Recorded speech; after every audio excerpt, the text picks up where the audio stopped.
चलो ठीक है। तो लास्ट क्लास में हमने अपना प्रोटिस्टा किंगडम ख़त्म कर लिया था। आज हम पढ़ने जा रहे हैं अपना फंजाई किंगडम। ठीक है, हम मोनेरा ख़त्म कर चुके हैं। मोनेरा में हमने पढ़ लिया था bacteria, cyanobacteria, heterotrophic bacteria, you bacteria, आर्कियोबैक्टीरिया, ये सारी चीज़ें हमने कवर कर चुके हैं। फिर हमने पढ़ा था प्रोटिस्टा। प्रोटिस्टा किंगडम में 5 फर्दर ग्रुप हमने डिवाइड किए थे। पहला था क्राइसोफाइट्स, दूसरा डायनोफ्लैजलेट्स, तीसरा यूग्लेनॉइड्स, चौथा स्लाइम मोल्ड्स, पांचवा प्रोटोजोन्स। ये 5 चीज़ हमने कवर की है। ठीक है, उसके बाद हमने देखा था प्रोटोजोन्स में भी अलग अलग टाइप के प्रोटोजोन्स थे based on their locomotory structures. ठीक है, क्या क्या लोकोमोटरी स्ट्रक्चर हो सकते हैं? 4 तरह के हो सकते हैं। पहला होता है आपका अमीबॉइड, यानी कि स्यूडोपोडिया उनका लोकोमोटरी स्ट्रक्चर हो। दूसरा हो सकता है सीलिएटेड, यानी कि उनका लोकोमोटरी स्ट्रक्चर क्या हो? सीलिया। दूसरा नेक्स्ट हो सकता है आपका फ्लैजिलेटेड, यानी कि उनका लोकोमोटरी स्ट्रक्चर फ्लैजिला। उसके बाद आपका हो सकता है स्पोरोजोन्स, यानी कि उनके पास कोई भी लोकोमोटरी स्ट्रक्चर प्रेजेंट ना हो। बात समझ में आई? ओके, तो आज हम पढ़ने जा रहे हैं किंगडम फंजाई। फंजाई को पहले हम प्लांट किंगडम में पढ़ते थे, पर अब हमने इसको अलग किंगडम में रख दिया है अकॉर्डिंग टू R.H. विटेकर। क्यों? क्योंकि फंजाई ग्रीन कलर नहीं होता है, इसके पास क्लोरोप्लास्ट नहीं होता है। तो पहली चीज़, इसके पास क्लोरोप्लास्ट एब्सेंट होता है। क्लोरोप्लास्ट एब्सेंट है तो वो क्या होंगे? ऑटोट्रॉफिक तो नहीं हो सकते। क्या हो सकते हैं? हेट्रोट्रॉफिक। हेट्रोट्रॉफिक में ही फर्दर अगर मैं कैटेगरी डिवाइड करूं तो हेट्रोट्रॉफिक 3 तरह के होते हैं। कितने तरह के? पहला होता है सेप्रोट्रॉफिक, दूसरा होता है आपका होलोजोइक, तीसरा होता है पैरासाइटिक। मैं लिख रही हूँ, देखो। अगर मैं बात करूँ types of heterotrophs, types of heterotrophic nutrition, तो ये होता है 3 टाइप का। पहला होता है आपका सैप्रोफाइटिक, दूसरा होता है पैरासाइटिक और तीसरा होता है होलोजोइक। ठीक है, देखो सैप्रोफाइटिक मतलब होता है ऐसे ऑर्गेनिज्म जो डेड पे फीड करें। क्या करें? डेड ऑर्गेनिज्म पे फीड करें। पैरासाइटिक मतलब जो लिविंग ऑर्गेनिज्म पे चढ़ के उनसे न्यूट्रिशन ले, चाहे वो ऊपर से चाहे वो अंदर जाके, उनके बॉडी के अंदर भी जाके न्यूट्रिशन ले सकते हैं। जैसे कि कुछ ऐसे ऑर्गेनिज्म जैसे कि बैक्टीरिया होते हैं, बैक्टीरिया अंदर हमें डिजीज़ कॉज करते हैं। एस्कैरिस भी होता है, एस्कैरिस भी हमारे अंदर जाके हमें डिजीज़ कॉज करता है। जूं की अगर बात कर लें, जूं हमारा खून चूसता है सिर पे रह के, वो ऊपर से है, तो वो आपका ऐसा पैरासाइट है जो एक्सो पैरासाइट है या एक्टो पैरासाइट है, ऊपर से है। और एक होता है एंडो पैरासाइट जो अंदर से हमसे क्या ले? न्यूट्रिशन। हम तो लिविंग है, वो हमारे ऊपर से क्या ले रहा है? न्यूट्रिशन। तो ऐसे ऑर्गेनिज्म जो लिविंग पे न्यूट्रिशन ले वो पैरासाइटिक, ऐसे ऑर्गेनिज्म जो डेड से अपना न्यूट्रिशन ले वो सैप्रोफाइटिक। सैप्रोफाइटिक ही होते हैं आपके फंजाई। फंजाई को आपने देखा होगा, पेड़ अगर गिरा हुआ है तो उस पर वो ग्रो करना शुरू हो जाएंगे। पेड़ डेड हो चुका है, लकड़ी अगर है, लकड़ी डेड है लेकिन वो उस पर ग्रो करना शुरू कर जाएंगे। ठीक है, तो वो क्या कर रहे हैं? डेड पे ग्रो करना शुरू करते हैं। ऐसे ऑर्गेनिज्म जो डेड ऑर्गेनिजम्स पे ग्रो करें उन्हें हम क्या कहते हैं? सैप्रोफाइटिक। ठीक है, नेक्स्ट आपका आता है होलोजोइक। होलोजोइक का क्या मतलब होता है? होलोजोइक मतलब ऐसे ऑर्गेनिज्म जो पहले तो खाना खा लें, पहले इंजेस्ट करें, उसके बाद उसे डाइजेस्ट करें। क्या करें? पहले इंजेस्ट करें फिर उसको डाइजेस्ट करें। ठीक है, मैं अभी समझा रही हूँ। ये इंजेशन देन डाइजेशन। देखो सैप्रोफाइटिक क्या करते हैं? सैप्रोफाइटिक उस लकड़ी को खाने नहीं लगते हैं, उस लकड़ी को पहले गलाने लगते हैं धीरे धीरे, फिर उसको कंज्यूम करते हैं, उससे डायरेक्टली न्यूट्रिशन सक कर लेते हैं।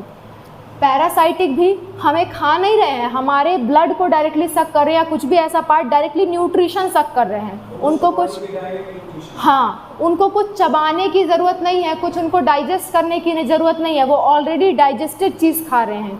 लेकिन हम लोग की बात करें तो हम पहले खाना खाते हैं फिर डाइजेस्ट करते हैं। ठीक है, तो हम लोग किस में आते हैं? होलोजोइक में। ऐसे ऑर्गेनिज्म जो खाना खाते हैं फिर डाइजेस्ट करते हैं। जैसे जितने भी आपके कैटल्स हो गए, काऊ, बफेलो, जो भी आपके डॉग्स हो गए, बिल्लियाँ हो गई, जो भी आप देख रहे हो वो क्या कर रहे हैं, पहले खाना खा रहे हैं फिर उसको डाइजेस्ट कर रहे हैं, ठीक है। तो ऐसे लोग आते हैं आपके होलोजोइक में। सैप्रोफाइटिक में मेनली आपका फंजाई आएगा। पैरासाइटिक में जो भी मैंने अभी गिनवाए जितने भी डिजीज़ कॉज कर रहे हैं आपको, वो किस में आ जाएंगे, पैरासाइट्स में। और होलोजोइक हम आप जैसे ऑर्गेनिजम्स। अमीबा भी होलोजोइक में आएगा क्योंकि उसमें भी इंजेशन होता है फिर डाइजेशन होता है, ठीक है। जिसमें भी आप इंजेशन के बाद डाइजेशन देखो उसमें आप कह दोगे होलोजोइक। इंजेशन मतलब खाना खाना, टेकिंग फूड। डाइजेशन मतलब उस खाने को तोड़ना, छोटे छोटे पार्ट्स में तोड़ना और उससे क्या लेना, न्यूट्रिशन लेना। क्लियर? अच्छा, तो हमने क्या यहाँ देखा, फंजाई हमारे क्या है, ऐसे हेट्रोट्रॉफिक ऑर्गेनिज्म है जो सैप्रोफाइट्स हैं, ठीक है। हेट्रोट्रॉफ्स तो वो है ही, लेकिन उसमें से कौन से टाइप के हैं, सैप्रोफाइटिक, यानी किस पे फीड करते हैं, डेड पे फीड करते हैं। अगर मैं बात करूँ फंजाई ग्रो कहाँ करते हैं, तो उनके लिए बेस्ट कंडीशन होती है प्रेजेंट टाइम की कंडीशन जो अभी चल रही है, यानी कि मौसम में बारिश भी है, यानी नमी है मौसम में, और गर्मी भी है। नमी और गर्मी जब दोनों साथ साथ हों तो हम क्या कहेंगे, फंजाई का ग्रो करने का वो बेस्ट टाइम है। आप देखोगे किसी को अगर रिंग वॉर्म वगैरह हो रहा है तो इस समय ज़्यादा होता है। इस समय कहीं भी फंगस का ग्रोथ देखोगे तो ज़्यादा होगा। इस समय आपको मार्केट में मशरूम ज़्यादा देखने को मिल जाएगा, ठीक है। क्यों? क्योंकि ये उनका फेवरेबल कंडीशन है, बारिश भी है और ऊपर से गर्मी भी है। इसीलिए कहते हैं warm and humid environment. Humid मतलब नमी, वार्म मतलब गर्म। ऐसा इन्वायरमेंट जो गर्म भी हो और ह्यूमिडिटी भी हो, वहाँ पे पानी भी हो। बात समझ में आई? ओके। नेक्स्ट, इसमें क्लोरोप्लास्ट एब्सेंट है, मैंने ये लिखवा ही दिया। इतनी बातें हो गई। अच्छा, क्या ये डंग पे भी ग्रो करते हैं, काऊ डंग वगैरह जो होता है उस पे भी ग्रो करते हैं? तो ये आपके कॉप्रोफिलस भी हैं। कॉप्रोफिलस मतलब होता है जो डंग पे ग्रो करे। कॉप्रोफिलस मतलब grow on dung, grow on dung या फिर फीड ऑन डंग। डंग मतलब होता है गोबर, राइट। तो जो गाय के गोबर वगैरह पे भी जो ग्रो कर सके, ऐसे को हम क्या कहते हैं, कॉप्रोफिलस। तो फंजाई आपके क्या होते हैं, कॉप्रोफिलस होते हैं। क्लियर? तो इतनी बातें नोट करो, बाकी मैं आगे लिखवाती हूँ।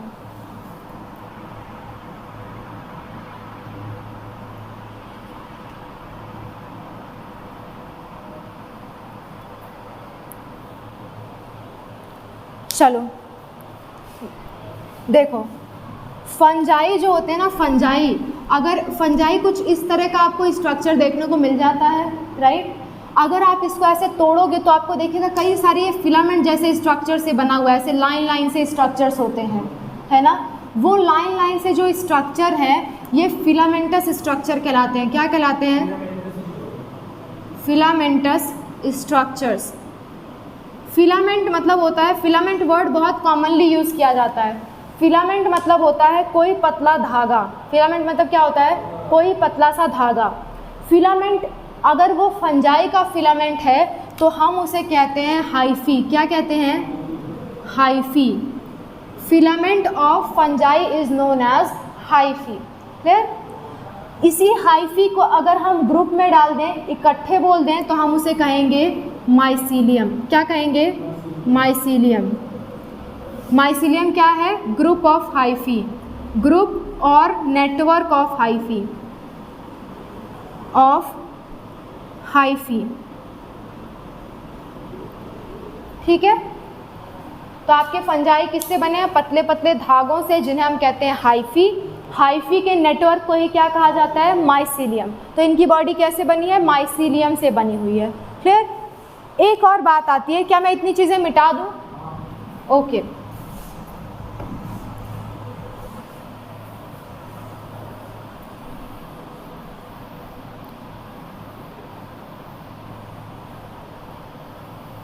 देखो, एक बात आती है कि फंजाई प्लांट की तरह पहले हम मानते थे, ठीक है। फंजाई में सेल वॉल प्रेजेंट होता है। क्या प्रेजेंट होता है? Cell wall. तो इसके अंदर क्या प्रेजेंट है?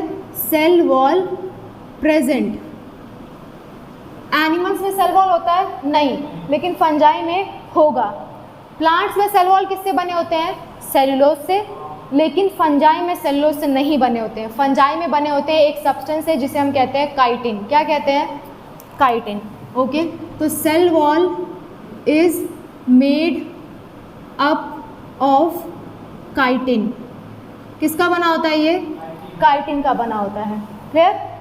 तो ये आप बहुत अच्छे से याद रखना कि प्लांट में सेल वॉल बना होता है सेलुलोज से।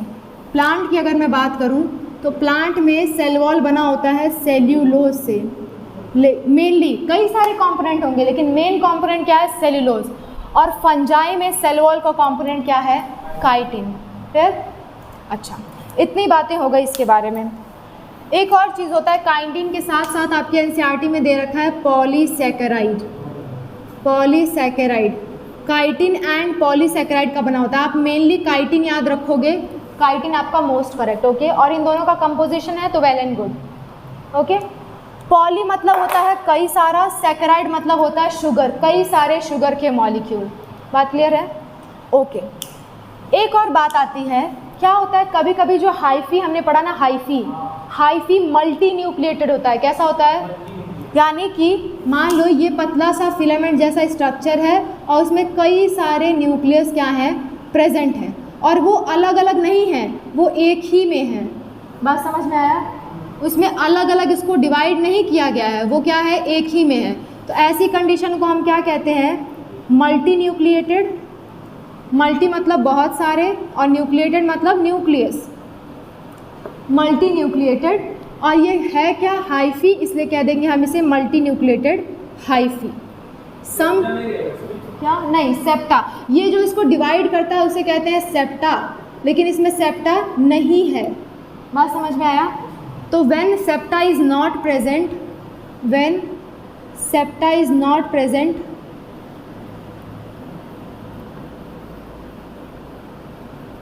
Then hyphae is multinucleated hyphae.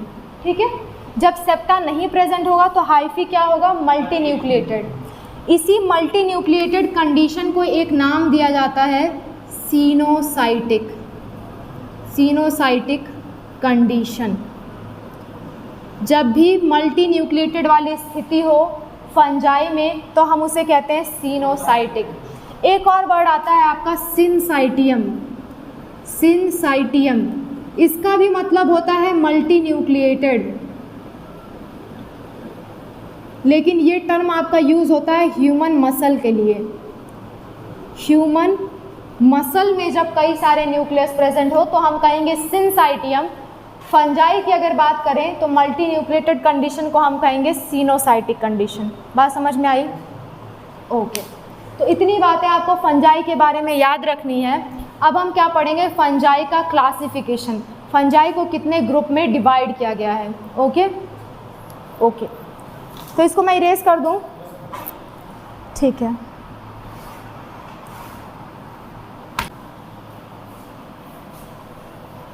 तो हेडिंग डालो टाइप्स ऑफ फंजाई।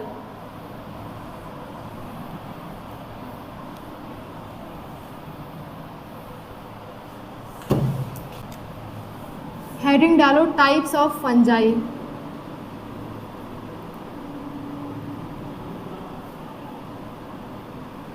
फंजाई को टोटल 4 कैटेगरी में डिवाइड किया है। कितनी? पहली कैटेगरी है आपकी फाइकोमाइसिटिस। फाइकोमाइसिटीज। दूसरी कैटेगरी है आपकी एस्कोमाइसिटीज। तीसरी कैटेगरी है बेसिडियोमाइसिटीज और चौथी कैटेगरी है ड्यूटेरोमाइसिटीज। देखो ये जो वर्ड सबके किनारे माइसिटीज आ रहा है ना, इसका वो मतलब है माइसीलियम। जिसके भी लास्ट में माइसीलियम, जिस भी वर्ड के लास्ट में माइसिटीज आ रहा है उसका मतलब वो किससे रिलेटेड है? फंजाई से रिलेटेड है, क्योंकि फंजाई में क्या होता है? माइसीलियम। ठीक है, फाइकोमाइसिटीज, एस्को, बेसिडियो और ड्यूटेरोमाइसिटीज, ये 4 तरह के आपके फंजाई होते हैं। जितने भी फंजाई आप देख रहे हो कितने तरह के होंगे? 4 तरह के। ये जो फंजाई होते हैं ना फाइको, ये प्लांट की तरह होते हैं। कैसे होते हैं? प्लांट लाइक होते हैं, प्लांट लाइक होते हैं। फाइको, फाइको वर्ड से ही बता रहा है कि ये क्या, किससे रिलेटेड है? प्लांट से रिलेटेड है। ठीक है, फाइको वर्ड से आपको पता चल जाना चाहिए किससे रिलेटेड है? प्लांट से रिलेटेड है। देखो ये जो क्लासिफिकेशन किया गया है ना, ये 3 बेसिस पे किया गया है। कितने बेसिस पे? 3 बेसिस पे। तो लिखो दिस क्लासिफिकेशन ऑफ फंजाई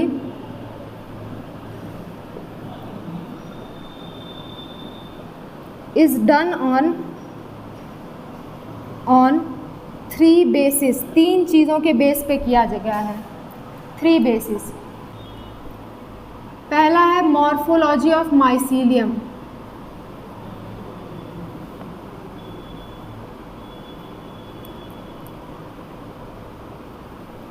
दूसरा है फ्रूटिंग बॉडी। दरवाज़ा खोलना।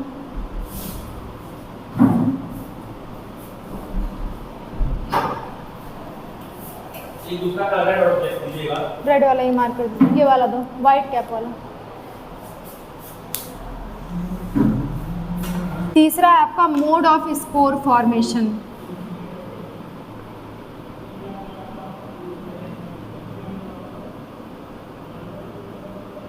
इस 3 बेसिस पे ये 4 कैटेगरी बनाई गई हैं फंजाई की। ठीक है, इन 3 बेसिस पे।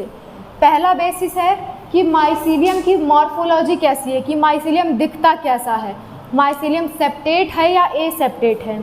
सेप्टेट मतलब कि ये जो माइसीलियम है ना, माइसीलियम, उसमें बीच बीच में से ऐसी लाइनिंग्स प्रेजेंट है क्या? सेप्टा मतलब होता है ऐसा स्ट्रक्चर जो 2 चीज़ों को डिवाइड करे, 2 खाली जगह को क्या करे? डिवाइड करे। ये पूरी की पूरी एक खाली जगह थी, इसने क्या किया? डिवाइड कर दिया। इसने पहले जगह ऐसी थी, इस पूरी जगह को इसने क्या कर दिया? डिवाइड कर दिया 2 पार्ट में। तो ये क्या कहलाएगा आपका? सेप्टा। बात समझ में आई? अच्छा, अगर किसी माइसीलियम में सेप्टा प्रेजेंट है तो हम उसे कहते हैं सेप्टेट। सेप्टेट अगर नहीं प्रेजेंट है तो हम उसे कहते हैं ए सेप्टेट। ये चीज़ें हम आगे लिखेंगे, don't worry. Septate and aseptate. तो किसी माइसीलियम में सेप्टा प्रेजेंट होगा, किसी में नहीं प्रेजेंट होगा। इस बेसिस पे भी हमने क्लासिफाई किया है। कोई ऐसा ग्रुप होगा जिसमें सेप्टा प्रेजेंट होगा, कोई ऐसा होगा जिसमें नहीं प्रेजेंट होगा। नेक्स्ट चीज़ फ्रूटिंग बॉडी, किसमें कैसा रिप्रोडक्शन हो रहा है, कैसे फ्रूटिंग बॉडी बन रहे हैं, फ्रूटिंग बॉडी क्या होते हैं, ये हम आगे अभी देखने वाले हैं। क्लियर? नेक्स्ट है आपका mode of spore formation, spores कैसे बनते हैं। ये चीज़ें हम मेनली रिप्रोडक्शन ऑफ फंजाई में देखेंगे, तो इसके लिए आप परेशान मत होना। बस आप अभी के लिए इतना याद करो कि ये जो क्लासिफिकेशन किया गया है ये 3 बेसिस पे किया गया है। पहला मॉर्फोलॉजी ऑफ माइसीलियम, जो आप समझ चुके हो। Fruiting body and spore formation हम रिप्रोडक्शन में पढ़ेंगे इसे। कोई दिक्कत? ठीक है, तो आज के लिए बस इतना ही। नेक्स्ट क्लास में हम डिस्कस करेंगे फाइकोमाइसिटीज़ एंड एक्सकोमाइसिटीज़। क्लियर? ओके।